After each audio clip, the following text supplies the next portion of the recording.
جب سرکار معراج پہ گئے تھے تو کئی جگہوں سے گزرتے ہوئے ایک فرشتے سے ملاقات ہوئی.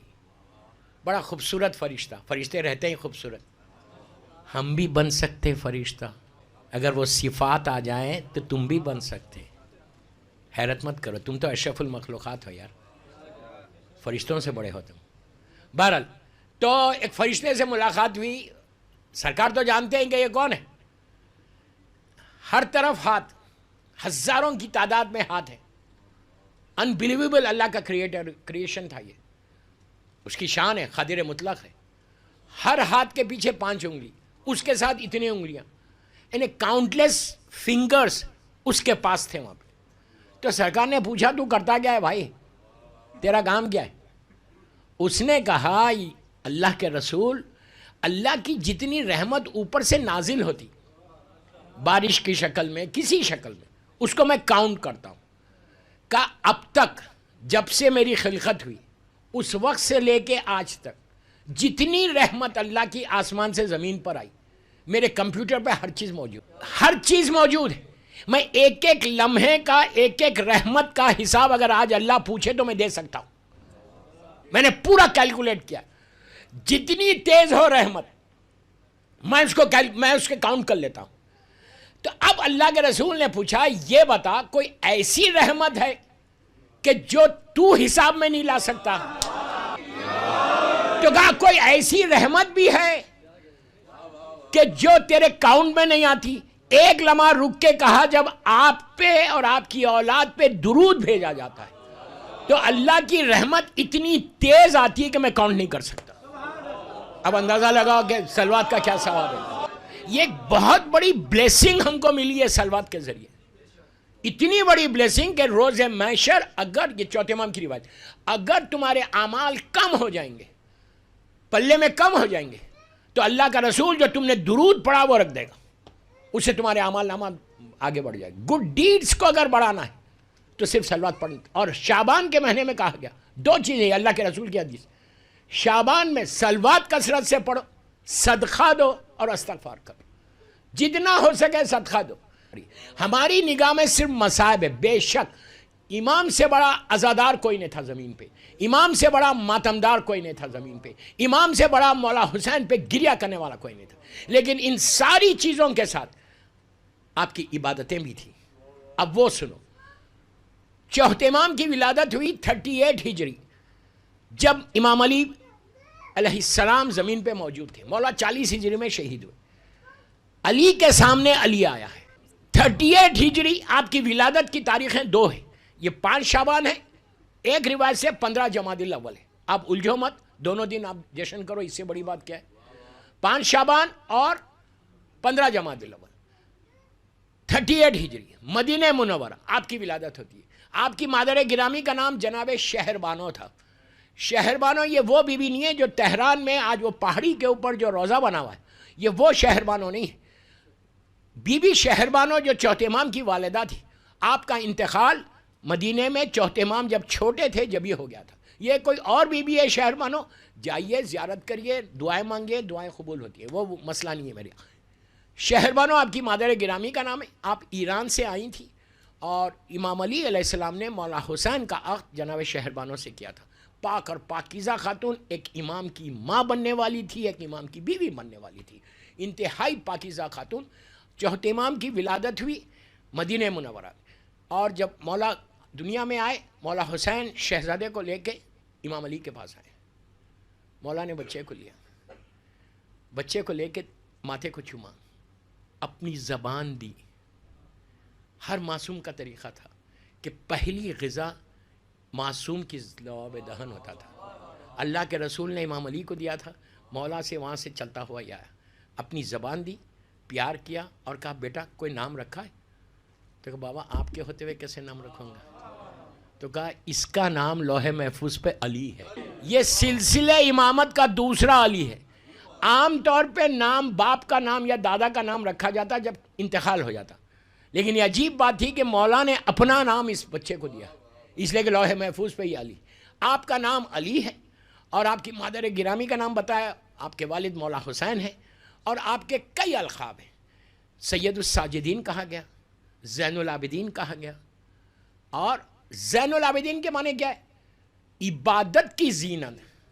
کتنی بڑی بات ہے کہ عبادتوں کی زینت. ایسی عبادت کرتے تھے، ایسی عبادت کرتے تھے کہ چوتھے امام کربلا کے بعد بہت کمزور ہو گئے تھے. میں سارے وہ مصائب کے حصے چھوڑا، کمزور ہو گئے تھے. آپ جب عبادت کرتے تھے تو سر سے پیر تک کانپتے تھے، اتنے کمزور ویک ہو گئے تھے. ہونا بھی چاہیے تھا. آپ کے ایک بیٹے 5ویں امام سے ہٹ کے کہا بابا تھوڑی عبادت میں کمی کرے. کتنی عبادت کریں گے؟ تھوڑی عبادت میں کمی کرے. امام نے کہا بیٹا تو میری عبادت کو دیکھ کے کہہ رہا، کاش تو میرے دادا علی کی عبادت کو دیکھتا، کاش تو میرے دادا علی کی عبادت کو دیکھتا. اب اندازہ لگاؤ کہ امام علی کی عبادت کیا تھی کہ زین العابدین بول رہا میرے دادا کی عبادت ایسی ہے. اب وہی علی اگر رسول سے یہ کہے کہ اب شادی کے بعد پہلا دن گزرا، اللہ کے رسول نے مولا سے پوچھا کہ تم نے فاطمہ کو پایا کیسے؟ تو کہا یا رسول اللہ کی عبادت میں اپنا مددگار پایا. تو فاطمہ کی عبادت دیکھو، علی کی عبادت دیکھو، پھر چوتھے امام کی عبادت دیکھو. کوئی اور آدمی نہیں بول رہا، زین العابدین بول رہے. امام زین العابدین نے کہا کاش بیٹا تم میرے دادا علی کی عبادت کو دیکھ، وہ کیسے عبادت. سید الساجدین کہا گیا. کیوں کہا گیا سید؟ ہر امام سید الساجدین ہے، لیکن اس امام کو کہا گیا سید الساجدین، انہیں سجدہ کرنے والوں کا سردار، سید الساجدین. دوستو امام کا یہ حال تھا. نعمت آئے سامنے، پہلے سجدہ کرتے تھے، پھر اس نعمت کو ہم کھانا کھا کے یاد آیا تو تھینک یو بولتے ہیں. ہم بولتے ہیں اللہ کا شکر ادا کرتے ہیں. خود بھی کرو. یہ جو رسک کے پرابلمز ہیں نا وہ ایسے ختم ہوں گے. یہ مت بولو کہ ملیشیا میں سیلری کم ہے یا بزنس کم ہے یا رسک کا پرابلم ہو رہا، سٹریس ہے. سارے سٹریس سجدوں کے ذریعے پورے کرو. اللہ کو جو سب سے زیادہ پسند ہے اس کی بارگاہ میں سر کو جھکانا ہے. دوستو سجدہ صرف یہ نہیں ہے کہ آپ قبلہ رو ہو جاؤ. سجدہ صرف یہ نہیں ہے کہ آپ سجدگاہ پہ سجدہ کرو. آپ نارمل سجدہ ہے، اب سر جھکانا ہے، یہ بھی کافی ہے. میٹنگ میں بیٹھے ہوئے، کوئی ٹینڈر لینے جا رہے، کوئی بزنس کے لیے جا رہے، جاب پہ جا رہے، تم صبح میں آفس میں انٹر ہو کے خالی اللہ کی بارگاہ میں یہ سج جھکا کے بولو کہ اللہ تیرا شکر ہے کہ تو نے اس قابل کیا کہ آج میں اپنے رزق کی تلاش میں آ گیا. کبھی اس کا رزق نہیں رکتا جتنے تم سجدے کرو گے. سجدہ یہ آنکھ کے پلکوں سے بھی ہوتا. تم آنکھ کو جھکا دو، اپنی گردن کو جھکا دو، لوگوں کے سامنے نہیں، اس کے سامنے. امام چوتھا امام سید الساجدین، ہر نعمت پہ شکر ادا کیا امام نے، ہر نعمت پہ. بعض روایتوں میں یہاں تک ہے کہ روزانہ رات میں 500 سجدے کرتے تھے امام. اتنی کثرت سے عبادت کی، اور اسیر ہو کے بھی عبادت کی، کربلا میں بھی عبادت کی، مدینے میں بھی عبادت کی. پوری زندگی آپ کی پیشانی پہ نماز کے گھٹے آ جاتے، آپ کے یہ حصے پہ گھٹے آتے، اس کو کاٹا جاتا تھا، یہاں سے کاٹا جاتا تھا، اور ساری یہ چیزیں آپ کی لحد میں دفن کیا گیا تھا. امام زین العابدین کا ایک عجیب کیریکٹر، عجیب کردار ہے کہ انہوں نے کربلا کے بعد، اگر کربلا زندہ ہے، میں بڑی بات بول رہا باب الہدایہ میں، کہ اگر آج تم یہاں بیٹھ کے باب الہدایہ میں ذکر حسین کر رہے، ماشاءاللہ اتنے ماتم کیا تم نے، پوری زندگی ماتم کرتے رہو. پوری دنیا میں اگر ماتم ہو رہا، پوری دنیا میں اگر عزاداری ہو رہی ہے، تو وہ صرف اور صرف بی بی زینب اور چوتھے امام کا کنٹریبیوشن ہے. ان لوگوں نے ایسا کام کیا عزاداری کے لیے. ہم کیا عزاداری کر سکتے؟ ہماری عزاداری کیا ہے؟ آدھا گھنٹہ، 1 گھنٹہ، 24/7 انہوں نے عزاداری کی ہے. لیکن عزاداری کے ساتھ عبادتوں کو نہیں چھوڑا. اللہ کی عبادت بھی کرتے رہے، اور اللہ کی عبادت بھی کی، دعائیں بھی مانگی. آپ کی مشہور کتاب صحیفہ کاملہ ہر کے گھر میں نہیں بھی ہے تو تمہارے ٹیلی فونز میں پلیز غور سے سنو. دیکھیے میں جشن پڑھ رہا، امام کی زندگی پڑھ رہا. کیوں پڑھ رہا امام کی زندگی؟ صرف اس لیے پڑھ رہا کہ امام کی زندگی بھی تو ہم کو معلوم ہو کہ مولا نے زندگی کیسے گزاری. وہ اپنے سامنے رکھ کے پھر تم اپنی زندگیوں کو گزارو، پھر تم دیکھو کہ تم کیسے دنیا میں گرو کرتے ہو. مشہور کتاب صحیفہ کاملہ ہر کے پاس ہے. کوئی یہ نہیں بول سکتا کہ صحیفہ کاملہ، اس لیے کہ تمہارے اسمارٹ فون پہ صحیفہ کاملہ مل جائے گی. کتنا پڑھا ہے اس میں سے؟ کتنی دعائیں مولا کی پڑھی ہیں؟ امام کی دعائیں، کلام امام ہے. آپ یاد رکھو. اب سنو صحیفہ کاملہ کا واقعہ، کہ یہ صحیفہ کاملہ یہ وہ ایکسٹرا آرڈینری بک ہے. دعاؤں کے ذریعے کربلا کو پروپوگیٹ کیا ہے میرے مولا نے. واقعہ کربلا کے بعد 61 میں واقعہ ہوا, 95 میں مولا کی شہادت ہے. 34 ایئر 34 برس زندہ رہے اور کربلا کو پروموٹ کرتے رہے, پروپوگیٹ کرتے رہے, پھیلا دیا کربلا کو. اس دور کا تقاضا دعاؤں کے ذریعے. کوئی ایسی دعا نہیں ہے صحیفہ کاملہ میں جو آپ کے ڈے ٹو ڈے لائف میں آپ کو نہ مل پائے. میں بولتا نا, اگر صحیفہ کاملہ تم اٹھا لو, دنیا کی تم ہر پریشانی سے دور ہو جاؤ گے. کوئی بیماری ہو, کوئی پریشانی ہو, چھوٹی سی چھوٹی دعا, بڑی سی بڑی دعا. پہلے ایک دعا دے دیتا آپ کو. یہ دعا شیخ عباس قمی نے مفاتیح الجناح میں بھی لکھا. مخصوص دعا ہے چوتھے امام کی, اتنی مخصوص دعا کہ یہ عمل میں نے بھی کیا. دنیا میں جہاں بتایا, جس نے کیا اس کو فائدہ ہوا. شیخ عباس قمی نے مفاتیح الجناح میں بھی لکھا. 5 یا 6 لائن کی دعا ہے. 2 رکعت امام زین العابدین سے حاجت کی نماز پڑھنا, اس کے بعد مصلی پہ بیٹھو, غور سے سنو اور 100 مرتبہ یہ دعا پڑھو. مفاتیح میں دیکھ لو کیا کیا چیزیں لکھی ہوئی ہیں اس کے پیچھے. 100 ٹائمز پڑھو. 100 ٹائمز پڑھ کے اللہ کی بارگاہ میں امام کا واسطہ دے کے دعا کرو. یہ وہ دعا ہے دوستو, 40 دن کے اندر تمہاری دعا پوری ہوتی ہے اگر تم حق پہ ہو. اگر گردن پہ تلوار بھی آ جائے تم موت سے بچ جاتے, رزق سے کے پرابلمز دور ہوتے, ہسبینڈ اینڈ وائف کے ایشوز دور ہوتے. 1000 فائدے یہ دعا کے چوتھے امام کے. اب صحیفہ کاملہ کے بارے میں سنیے. صحیفہ کاملہ 1995 میں, ابھی حال میں 95 میں, لائک 30 سال پہلے, ایران کے بہت بڑے ایک آیت اللہ ہے, آیت اللہ امینی. یہ وہ آیت اللہ نہیں ہے کہ جنہوں نے الغدیر کتاب لکھی ہے, دوسرے آیت اللہ, بہت بڑی پرسنالٹی. ان کا ڈیبیٹ ہوا الازہر یونیورسٹی, جو مسلمانوں کی سب سے بڑی یونیورسٹی, مرکز جو ہے ایجپٹ کے اندر, وہاں کے وائس چانسلر کے ساتھ. ڈیبیٹ کیا ہوا؟ ڈیبیٹ یہ ہوا کہ اس نے کہا کہ ٹھیک ہے ہم رسول کو تو معصوم مانتے, لیکن امام علی سے لے کے زمانے کے امام تک ہم کیسے مانے معصوم؟ کیا گارنٹی ہے کہ یہ لوگ معصوم تھے؟ آپ کیسے بول سکتے کہ یہ معصوم تھے؟ آیت اللہ امینی ہے. انہوں نے کہا کچھ میں بحث نہیں کرتا, میں ایک کتاب بھیج رہا تجھے, یہ کتاب پڑھ, اس کے بعد اپن بات کریں گے. اب میں نے وہ لیٹر دیکھا ہے الازہر یونیورسٹی کے وائس چانسلر کا, کوئی جاہل آدمی نہیں, وائس چانسلر آف الازہر یونیورسٹی. کتاب بھیجا, 1 ہفتے کے بعد اس کا لیٹر آ گیا. ہم تو فخر کریں کہ چوتھے امام سے ہم وابستہ ہیں. آیا, اس میں لیٹر میں اس نے کیا لکھا کہ اے سید, جب تم نے کتاب بھیجی I just started reading, عشاء کے بعد بیٹھا کہ تھوڑی دیر پڑھ لوں گا. کتاب کھولی, دعاؤں کو دیکھا, طریقے کو دیکھا, مانگنے کے طریقے کو دیکھا, الفاظ کو دیکھا, اس کی معرفت کو دیکھا کہ کس معرفت کے ساتھ وہ مانگ رہا. میں پڑھتے رہا, عشاء سے صبح ہو گئی, کتاب بند نہیں کر سکا. پھر نماز پڑھی. دوسرے دن میں یونیورسٹی نہیں گیا, دن بھر پڑھتے رہا. اب آخر میں تم کو خط لکھ رہا کہ اب میں بحث نہیں کروں گا کہ یہ معصوم امام تھے یا نہیں, 12 تمہارے. اب میں یہ کہتا, یہ دعاؤں کو پڑھ کے اب اندازہ ہوا کہ کوئی خاکی انسان ایسے نہیں مانگ سکتا. اب میں مانتا ہوں کہ پورے کے پورے معصوم ہیں, اس لیے کہ معصوم کے علاوہ اللہ کی معرفت کوئی حاصل ہی نہیں کر سکتا. دوسرے لوگ ریگارڈ کر رہے,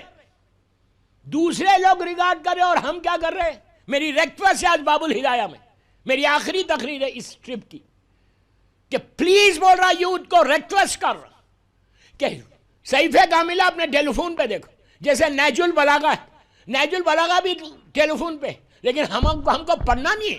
مولا کے خطبے دیکھو یار, اس کے بعد تم کو پتا چلے گا کہ مولا نے کس انداز سے نہج البلاغہ میں پڑھا, کس انداز سے خطبے دیے ہیں ہم کو, کتنے خطبے. نہج البلاغہ کو بھی 3 حصوں میں ڈیوائیڈ کیا گیا.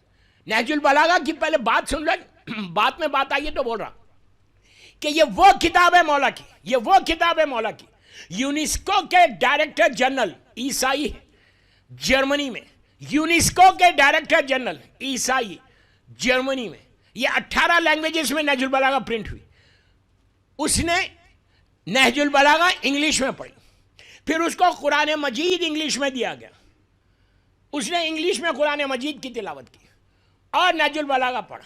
پڑھ کے نیچے کنکلوڈ کرتا ہے, خلاصے میں لکھتا ہے کہ میں نے قرآن بھی پڑھا, نہج البلاغہ بھی پڑھی, مجھے ایسے محسوس ہو رہا کہ دونوں کا لکھنے والا ایک ہے. یہ ہمارا عقیدہ نہیں ہے. اللہ اللہ ہے، وہ خالق کائنات ہے، یہ بندہ ہے. امام علی بندہ ہے، یہ بندے کا کلام ہے، وہ خالق کائنات کا کلام ہے. لیکن آپ دیکھو غیر آدمی کیا ریگارڈ کر رہا اور ہم کیا کر رہے ہیں. نہج البلاغہ لے کے جا کے گھروں میں رکھو مت.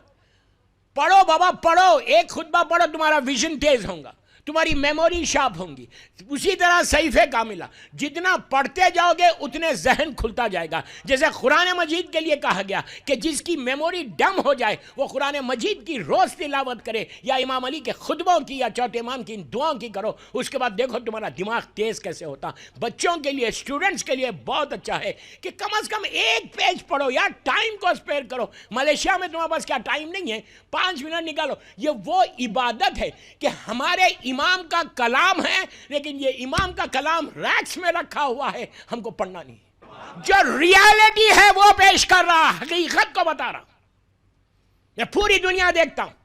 مولا علی کے دروازے کے لیے کیا کہا گیا تھا؟ شاعر کہتا ہے کہ در حیدر سے شریعت کا پتہ ملتا ہے، در حیدر سے شریعت کا پتہ ملتا ہے، مانگنے والوں کو پیغام بقا ملتا ہے.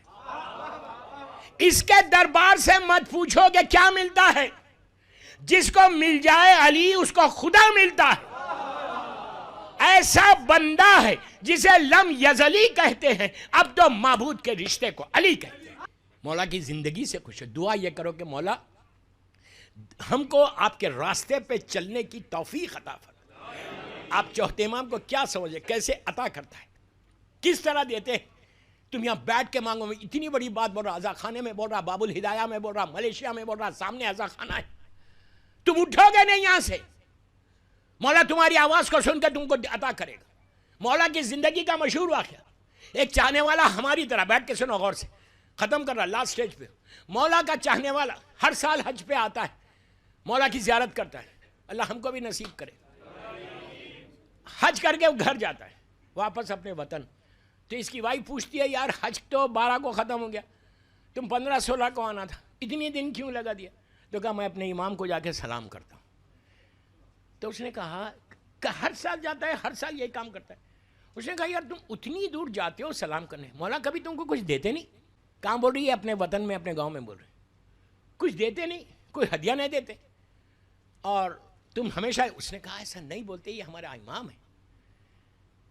نیکسٹ ایئر حج آیا، حج کر کے یہ مولا کی زیارت کر کے چوتھے امام کی. دوپہر کا وقت تھا. جب گھر گیا، ناک کیا، دخل الباب کیا، اندر سے غلام آیا، پوچھا کون؟ اس نے اپنا نام بتایا. اس نے جا کے مولا سے کہا کہ مولا فلاں ابن فلاں آیا ہے.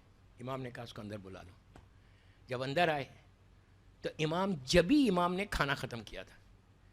کھانا ختم کر کے مولا اٹھے، اٹھ کے ہاتھ دھونا چاہ رہے تھے. نیچے برتن تھا.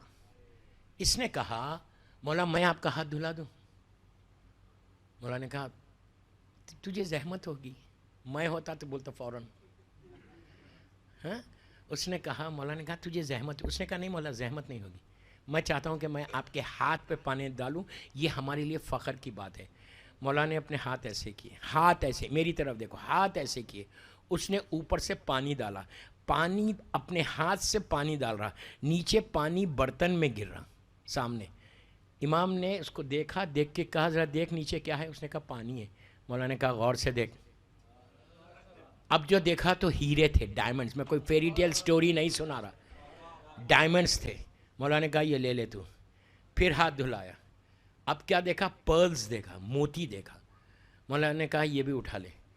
اس کے بعد زمرد دیکھا، یہ بھی اٹھا لے. دینے کے بعد امام نے کہا جا کر اپنی زوجہ کو دے دینا. اس کو شکایت ہے نام نہیں دیتے. رونے لگا کہ مولا وہ اس نے تو وہاں کہا تھا. امام نے کہا کوئی کہیں کہے، جو سوچتا ہے ہم جانتے ہیں، ہم دل کی دھڑکن کو جانتے ہیں، ہارٹ بیٹ کو ہم جانتے ہیں.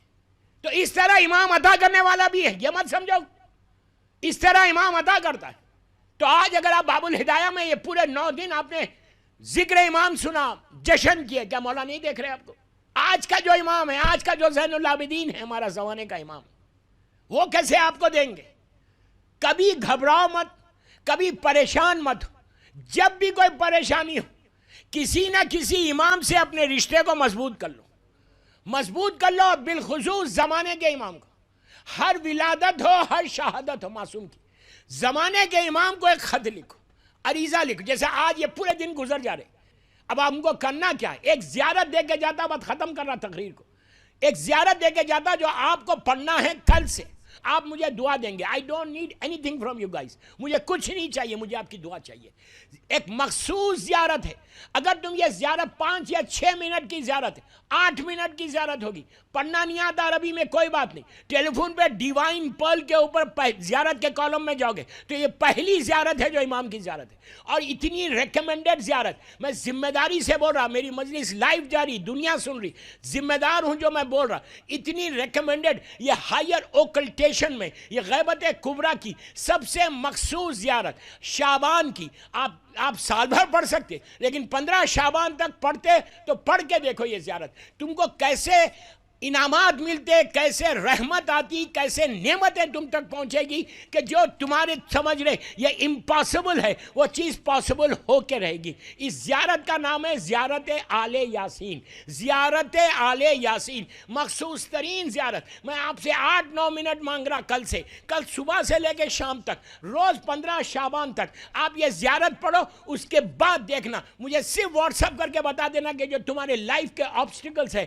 جو لائف کے ہرڈل سے، جو تمہاری زندگی کے رکاوٹیں ہیں، وہ ساری رکاوٹیں کیسے دور ہوتی، ایسے راستے کھلتے کہ آپ تصور بھی نہیں کر سکتے. اس زیارت کو ہدیہ کرو 13 معصومین کو، شہزادی زینب، شہزادی ام کلثوم کو، مولا عباس کو، اور آخر میں امام کی والدہ بی بی نرجس خاتون کو کر کے دیکھو کہ کیسے تم کو مولا ان سارے واسطوں کے ساتھ جب زمانے کے امام کو سلام کرو گے، دیکھو کہ امام کیسے عطا کرتا ہے. واسطہ دو چوتھے امام کا، بولا مولا میں آپ کے جشن میں سن کے آ رہا، مجھے یہ چاہیے یہ چاہیے. کبھی مانگتے ہوئے شرمانا نہیں. یہ یاد رکھو، یہ امام بھی اسی علی کا بیٹا ہے جو سائل نے 1 روٹی مانگی تھی تو اونٹوں کی قطار دی تھی. آپ تصور بھی نہیں کرنا کہ کیسے عطا ہوتی ہے. صرف مانگنے کا سلیقہ چاہیے. یہ زیارت آل یاسین میں یوتھ کو بول رہا، start from tomorrow and you will see the result. ہو سکتا تمہاری جو رکاوٹیں ہیں، جو دعائیں قبول نہیں ہو رہی، دنیا میں کوئی شخص ایسا نہیں ہے